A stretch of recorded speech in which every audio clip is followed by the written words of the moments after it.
What's up, y'all? I'm Dree Esprit, and I just jumped off the porch with Dirty Glove Bastard. Y'all tune in. I can never let you think I need you. Pretty tall and unique, yeah.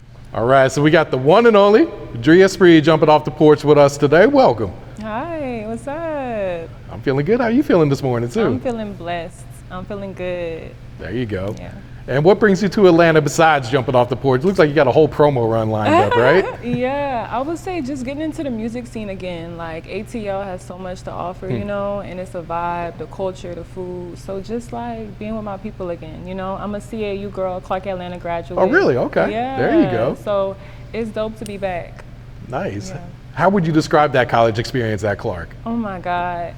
You know, it's like no other. I mean, shout out to Baylor University. That's where I graduated from for my master's. But like, you know, Clark is phenomenal. Like, it's underrated, overrated at the same time, because when you go, you know, for that experience, it's like no other. The teachers, the professors, the people, amazing. Oh yeah. And what'd you get your degree at Clark, and what'd you get your degree at Baylor too? So at Clark, it was criminology. Okay. And then at Baylor, it was social work. So I became like a licensed social worker. Oh, nice. So, yeah. Congrats on that too. Thank a master's you. degree. That's no easy feat, No, you know? no, it's not. It's hard. It's very hard. But I really wanted it, you know, like I want music now. So it's like I had to finish, you know? Okay, absolutely. And you're originally from New Orleans, right? Yes, Okay. born in New Orleans, raised mostly in Texas. Okay. And so that's like a lot of who I am. You know, that culture, that Creole, that boldness, all of that is me. Yeah.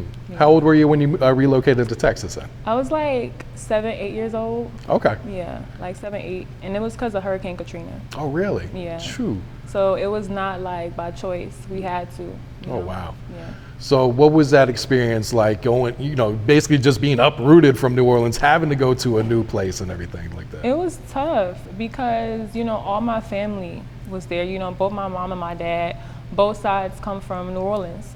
And having to move and then go to Texas, which was completely different, it was tough because it wasn't like we was welcome with open arms. And so it was tough leaving home, leaving good food, leaving good people. And yeah, it was tough for sure. But I'm grateful for the change. Oh yeah. And what part of Texas did you guys land at? Austin. Okay. Yeah. Okay. So then I became an Austin child, and I lived in Austin for a minute, up until moving to Georgia for school. But yeah, Austin's like where I grew up. Okay. Yeah. And how would you describe the culture in Austin? Because I know that city's been blowing up lately. So. So Austin is so different now. It's very corporate, very much so like not the same. Like you see joggers, and that's cool and all, but like, but like back then, like Austin was like a weird city where like everybody like was out and doing their own thing, dressing like how they wanted to dress, being themselves.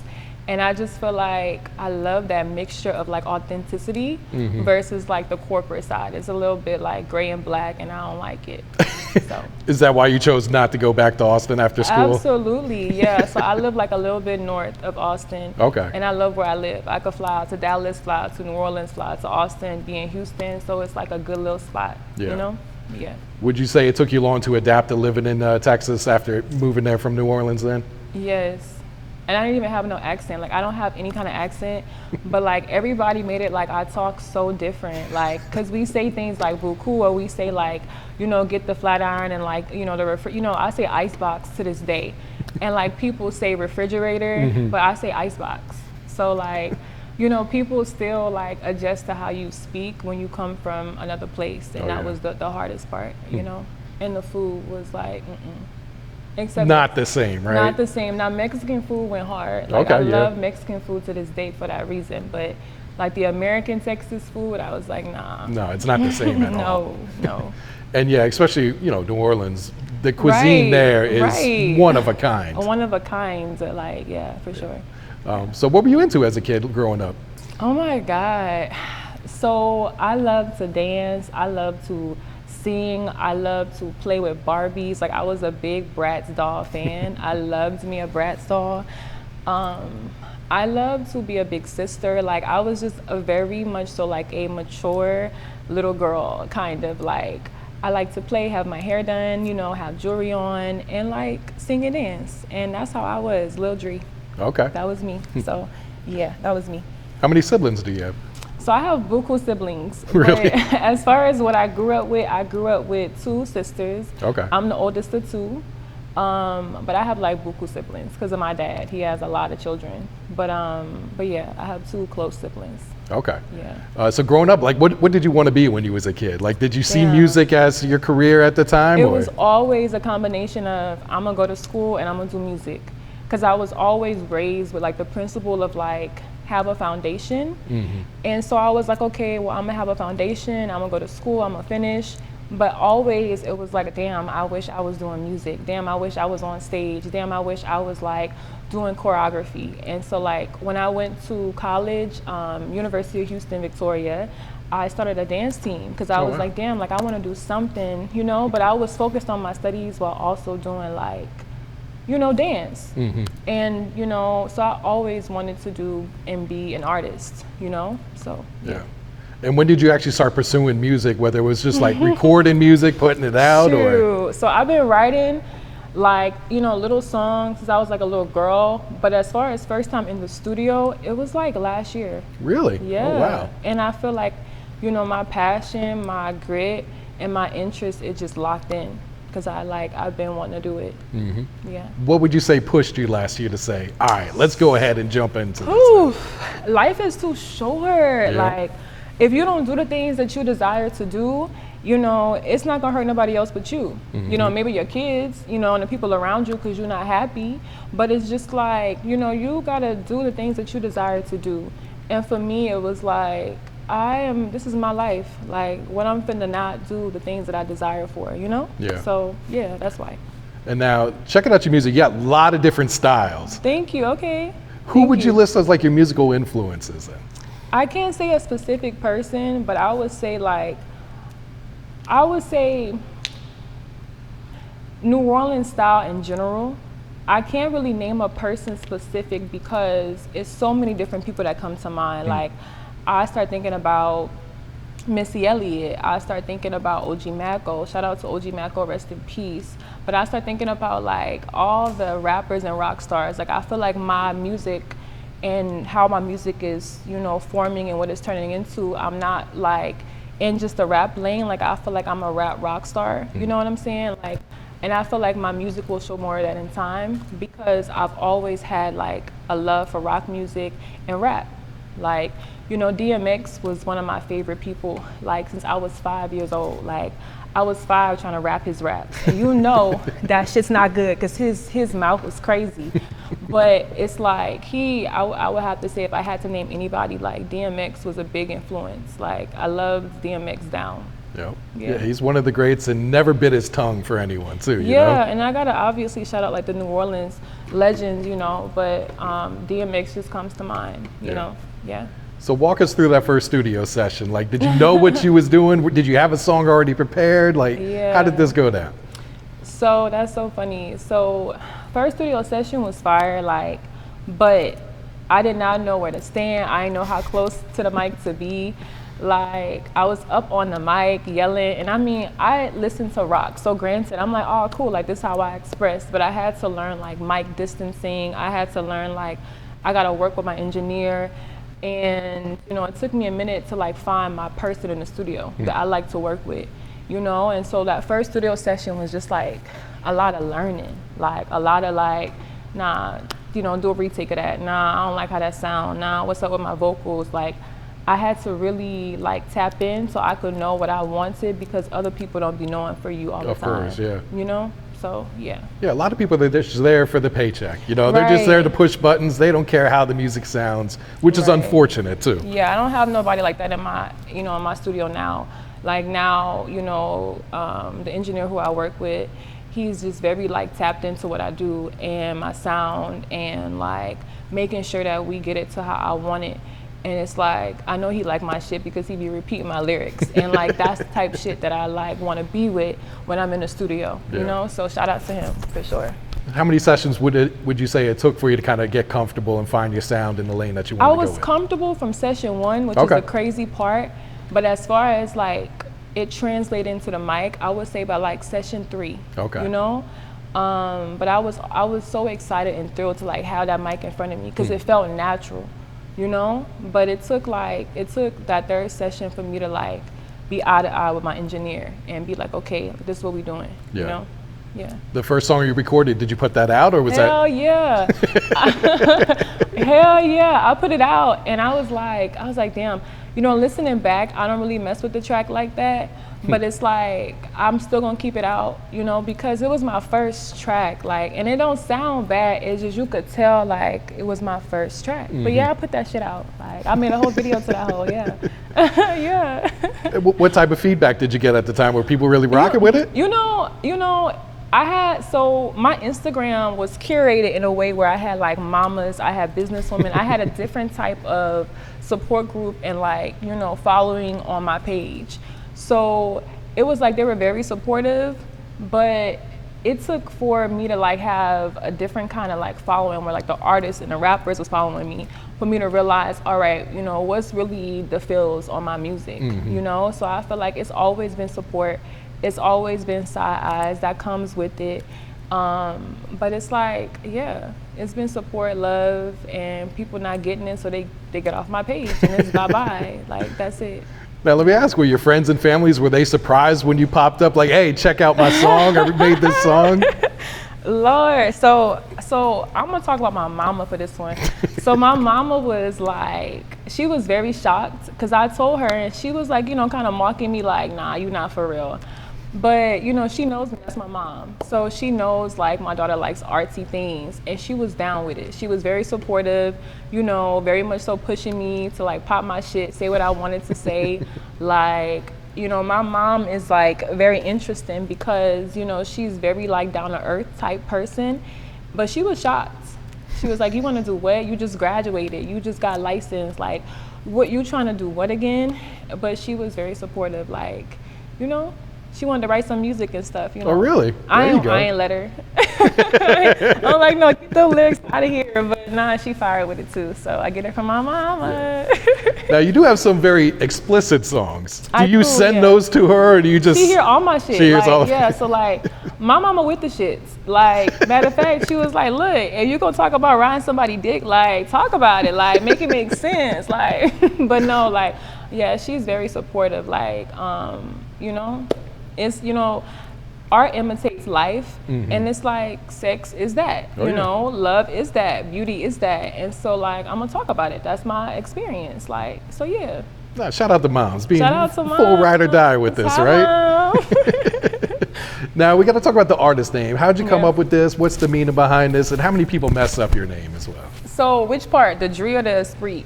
We start with Dree. Yeah, so Dree is a childhood name. Okay. I had the name since I was a child, you know, Dree, like big Dree, like not little, like Dree. And I've been Dree since I was a little girl. That's the name that I was given. And I just feel like Dree is my core. That's who I am. And when I rap and when I do music, I'm talking the most inner thoughts. I'm sharing my most inner thoughts, things that I would not usually say. And that's why it's Dree, you know, not Idea. And then, you know, Esprit, that's my middle name. Coming from New Orleans, that Creole mixture, my middle name is French. And Esprit stands for a lot of things like freedom, joy, expression. And so Dree Esprit, put it together, that's just me, like, you know, so yeah. I got you.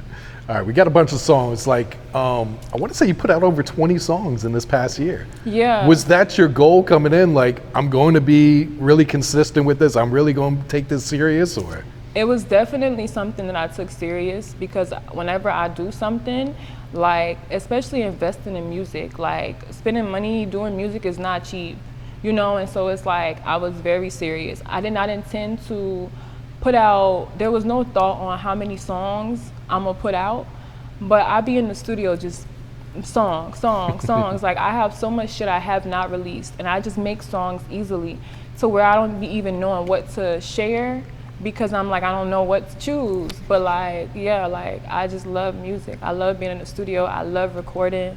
Like, I really love it, like, for real. Real passion for it. Real fucking passion that had to like be suppressed for too fucking long. So yeah, I'm putting out a lot of shit. Do you kind of wish you would have started earlier, or is it perfect timing? Fuck yeah, like I always have that conversation with my peers. Like I'd be like, damn, like I wish I started sooner. And granted, like, you know, everybody's like, you still young, you're not even 30 yet. Like, okay, granted. But if I would have started at like 19, like, game would have been over with. Game would have been over with. Like, you know, so it's not too late though. Yeah. So, yeah. All right, let's talk about some of these songs and videos. Let's start with the newest one, Cloud 9. Oh, Cloud First, let's 9, talk yeah. about the inspiration for the song. Yeah, inspo. That's a good question. I would say there was a moment where I had to reflect on my life, and I've been through a lot. Like, everybody has a story, but I definitely have a story too. And I was just in a moment of feeling good. Like, damn, regardless of all the shit I had to do, regardless of me having to stand on my own too for a lot of different things, you know, like, damn, look at where I'm at. That was the inspiration for that track. Yeah. Yeah, for sure. And what about the music video? We were big Texas vibes in this video. Oh yeah, big Texas. You know, Texas, you know, partially made me. Like, you know, and so I had to like show love to that. And I'm a country girl in the sense of I love the earth, I love life, I love being with horses, animals. So I brought that all into the mix, you know, and that was the Texas vibes on that. So yeah. How much fun did you have shooting that video? Cool fucking fun. Buku fun. And I love my videographer Down. Like, I love her Down. Like, she's so fire. So like, it was a vibe. The women, the location, the setting, like all of it was fun as fuck. You know, we popped a little Don Julio. So it was there you go. it was fun. The horses was vibing too. Okay. Grip 2. Yeah, Talk yeah. about this one. You got the Like a Pimp sample on there. Yeah, that shit was so fun. Like, that's a classic. You gotta, if you gonna rap, I feel like there's certain tracks you gotta just rap over real quick. Like, you gotta do, you know, your 1 and 2 to it. And that was one of them. Like, I gotta put my voice on this beat. Yeah. And so, yeah. And what's your creative process like? Do you write? Do you punch in? Do a little bit of both, or what? So I need to learn how to punch the fuck in. I really don't. So I have a lot of win, I guess you call it. I don't know. Like, I do write, I do freestyle, I do both. Okay. I try to punch in, you know, like, you know, but I really like to just go. And I do like, I feel like it sounds better, but as I'm like, you know, having more experience, I'm realizing the importance of punching in, but I just be like going, flowing, like vibing with my music, vibing with the beat, and yeah. Now, when you say you go, are you talking like you're one take in these? Yeah, there's a lot of songs take? that I have one takes. Like, there's a track and it's 3 minutes long and it's called They Only See the Face. That track was a whole through. You know, I have a track with On Go. That shit was a whole through. You know, like, there's a lot of tracks that I just ran through. And it's like, he's like, you know, my engineer be like, nah, bro, we gotta punch in. But I'm like, you lose the passion when you stop it and going and shit. And some people, it works for them. But for me, like, some tracks is like, nah, let me just go. You know what I'm saying? So yeah, it was like that.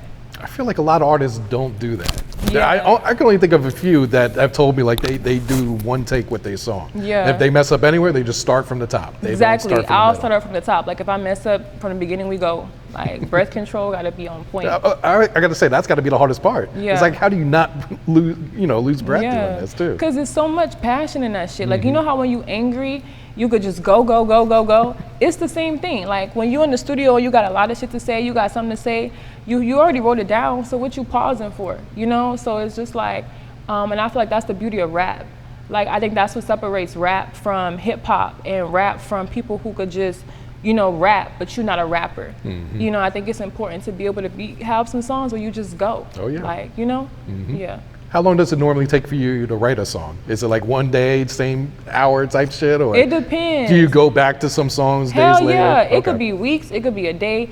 It depends. Like, They Only See the Face, that was a song that took like that day. Like, I heard the beat and it was like a poem, like just writing that shit. But like Grip 2 or like Grip 1, like, you know, I had to go back and change some shit, or like, you know, mixing like, you know, dabbling my words, you know, over the course of like days, you know? Yeah. But I have songs that I haven't put out that I'm like still working on. I've been having in my notes for like weeks. Okay. So it just depends. Yeah. Yeah. And I did want to talk about that song, They Only See the Face, because I feel like it's Yeah. probably one of your most personal, vulnerable songs Hell too. yeah.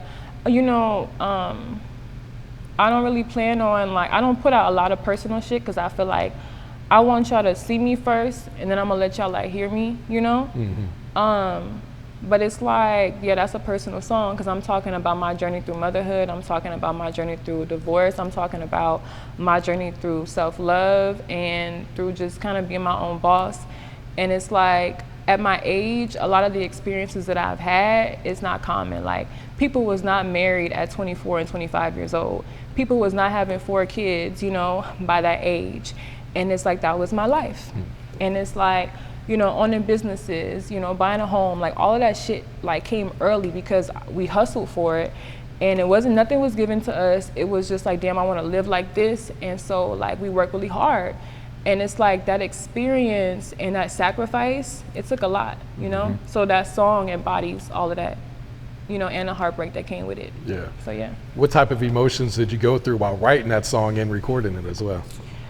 I would say probably anger, you know, because if your emotions are like inside you, you know, you could feel like you cool, you good, but when you start digging at them and you pulling them out, you feel a lot, you know, you feel a whole lot. And so I felt anger, but it was also like anger that went to forgiveness, you know, and so it healed me. So yeah, like I really rock with that track because it was a journey for me. So it was really therapeutic at the end of the day. It was fucking hella therapeutic, you know, hella therapeutic. Take it from a therapist, like, hell, you know, hella therapeutic for sure. Yeah. Do you have more personal songs recorded that you haven't released? Okay. Yeah, for sure. One night I was on one, and I had just dropped a track that it wasn't even mixed, it wasn't mastered. It's on my YouTube, and it's called One Take, No Mix, because it was one take and it was no mix, no nothing. You could hear my breath, you could hear everything. But that track was real personal, and so yeah, I put it out, but you know, no visuals or nothing to it. Okay. Yeah. What about YFC? What was the inspiration for this one? Young freak chick. Yeah, that shit was fun. Like, I love that track. I love that track because it's just me. Like, you gotta listen to it. It's just me. Yeah. Now, when you put out these more explicit songs, do you get some wild DM like responses and everything? Yeah. I think the biggest thing that I get that surprised me is like the random dick pics. Yeah, like that shit happens very often, very unsolicited. But I think I can be mad, you know, because I guess my lyrics, but at the same time, like, yeah, there'd be some interesting DMs for sure. Do you respond? Do you just block? Do you just delete? So I used to block because I'm like, you disrespectful, like, MFer. But, you know, I don't be tripping. Like, I just don't look. Like, if it's like, I'm like, oh, you know, and I move your message to like, you know, a certain part of my inbox. But like, I don't be like tripping. Like, I don't trip, no. Would you ever date a fan? That's a dope question. I actually would. It would have to be like, if they could understand my lifestyle and understand like my goals and understand like how to separate my artistry from how I am at home, I definitely could, because a fan is just, at the end of the day, somebody who supports you, loves you, and hopefully not a hater, you know? But if it's all love and all support, yeah, I could, yeah. What's been one of the best shots someone's taken at you in the DMs? Ooh. Ooh. Okay, so I think my favorite was someone offered to fly me out for me to like kind of sit how I'm sitting now so they could write a song. And he's a known rapper, and I thought that was dope because I love art. I actually paint. And so for someone to be like, nah, like be my canvas so I could write a rap, that shit was dope to me. So I mean, that was cool. Yeah. Did you take him up on the offer? No. Because people don't stop there, you know? True. So I was like, that part sound cool, but then what? Like, so I was like, nah. Understood. Yeah. Let's talk about the inspiration for Interior Red. This is one of your newest songs too. Yeah, Interior Red. So I think that track was I was freestyling on that track, really just feeling the vibes. That's it with that track. Listen to it, it's a vibe, but that's it. Freestyle, talking my shit, and yeah. Okay. And what about Complex? I see you put out a music video for that one. Complex. So if you listen, you could hear some of my rock inspo. Yep. You know, I grew up loving Nirvana. I grew up loving like heavy metal, and you know, I'm not probably gonna get into that lane. It's just not my lane naturally. But I have so much respect for rock music, and so that song was me like whatever I wanted to say, which was a fuck 'em song. It was like that's what the fuck I did, and that beat was like a good trap metal type beat. So like, yeah, it was a vibe. Okay. It was a vibe. Do you know what your next single, next video is going to be? You got something already planned? I do, but I'm not saying shit because my mind be switching. I'll be like, I'm gonna put this one out, I'm gonna put this one out, and then I fuck around and do something totally different. So like, I don't fucking know. I don't know. Okay. Well, let me ask you this way then. Is there one song that you really stuck on, like an unreleased song that you keep playing back to back? Ooh. Definitely is. But I can't say because I don't have a title for it yet. Okay. But it's a fire song. It's like a mixture of like that grip feel, but also like complex. It's a fire song. Like, I can't wait to put it out. Okay. Yeah. Still being fresh into this music industry this last year, what would you say were like some of the biggest lessons, the biggest mistakes you made so far that new artists can kind of take heed to? Yeah. I would say like being a new artist, I would say is thinking that you're going to just get everything, like you're going to understand everything. And it's not like that. Like, when you're doing music and when you have to go to studios, you're doing videos, it's a lot of networking, it's a lot of work that goes into it. It's not like a package that you could just be like, oh, I want this, so it comes with everything. Like, you gotta go find everything you want yourself. And the people who just get a package deal, like, I'm gonna work with who everybody else work with, I'm gonna do everything how everybody else do, that shit just be a blueprint of boringness. So like, when you are a new artist, like, be particular. Like, find your videographer, find your photographer, find your studio person, find the headphones you want to bring to your studio session. Like, it should not be what you wear. It should be like your interior. Like, it should be like, you should be made of this shit. Like, so really go hard with what you do, you know? Be detailed. Like, that's the biggest lesson, like, that I had to learn. Be detailed, and if you want it, you're gonna do that anyway, you know? And how did you and your engineer lock in? Was it just you trying different, going to different studios? Yeah, so with the person I'm with now, I would say it was the fact that he's real with me and he gets my music. And, he's very experienced, like, with different genres, but he just gets where I'm going. So when I go to the studio, he hear my beat, he hear the instrumental, he know, like, okay, I see your vision. And he kind of understanding how my mind works. So if I say something, he already know what to do. Like, I don't even gotta say nothing. I could pause and he know what I want him to do. So it's just like, it's just the way that we communicate without having to say too much. So shout out to CTB Studios. Like, shout out to him. No, that's great to have that type of chemistry with your engineer. Yeah, for sure. Yeah. And I've been to like different studios, like bigger ones, smaller ones, hood ones.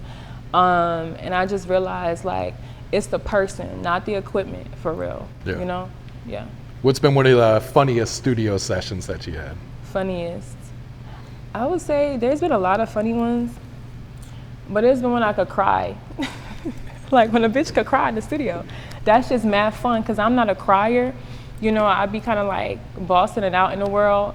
But I would say when I could cry in the studio, that shit's hella fun, because then I'm turned up. Like, so yeah, crying. Yeah.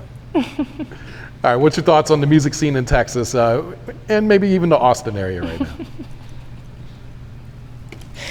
So I have a lot of respect for some artists that I've seen, but it's artists everywhere, like Northwest, South, whatever, East, like everywhere. They all everywhere. And so as I've been like, hanging out and, being with peers who do music, it's like I have a lot of respect for their hustle. But I just feel like it's kind of a little boring out here, And there's a few women I can think of who are just so fire in Austin. I'm like, damn, like, you doing your thing. And it's because they're different, They look a little different, they sound a little different, and they're bold. Whether it's soft, whether it's poetic. The men, same thing with them. Like, but when it comes down to like that copycat, copy and paste, it's a little boring, So I'm just depends on who you listen to. Okay. But I wouldn't say Austin is the scene, except if it's me. Do you feel like it's easier for a woman to blow in rap right now or a man? Oh, I feel like it depends on your city, and it depends on how you sound. Like, if you're a woman and you coming in and you sound a little bit different and you coming in with something fresh, like, I feel like it's easier for you. If you got the looks, you got the voice, you got the talent, like the drive, you gonna do this shit. Like, you gonna be good. Yeah. And speak on some of the sacrifices you had to make while pursuing music this past year. Damn, comfort. Comfort. That's been the biggest sacrifice, because whenever you put out music, whenever you share an aspect of yourself, it's like you stripping away all your protection in a sense. Like when I'm putting out my music, you hearing my voice, you hearing my thoughts, you seeing me, and I'm stripping part of like what's my shell, you know? And that comfort, that's what's been the biggest sacrifice, you know, outside of what people could say, which is money and time, you know? But it would be my comfort. Yeah. What's something that you struggle with behind the scenes that the fans don't see? Something I struggle with. I would say so coming from New Orleans, being big on bounce music, still loving bounce music, still loving Rupreeti and all of them people, like, the biggest thing is not being put into a stigma. And I think about that shit like through the night. Like I'll be listening to my lyrics and I'll be like, fuck, I done said some shit that sound like a bad bitch type motto. And I don't want to be classified as a bad bitch, you know?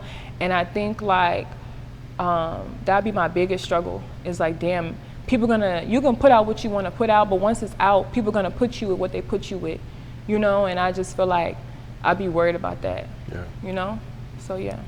All right, so speaking of motherhood, talk about how, you know, being a mother has changed your life, and, you know, what's the morals and principles you are teaching your kids to? Oh, ciao.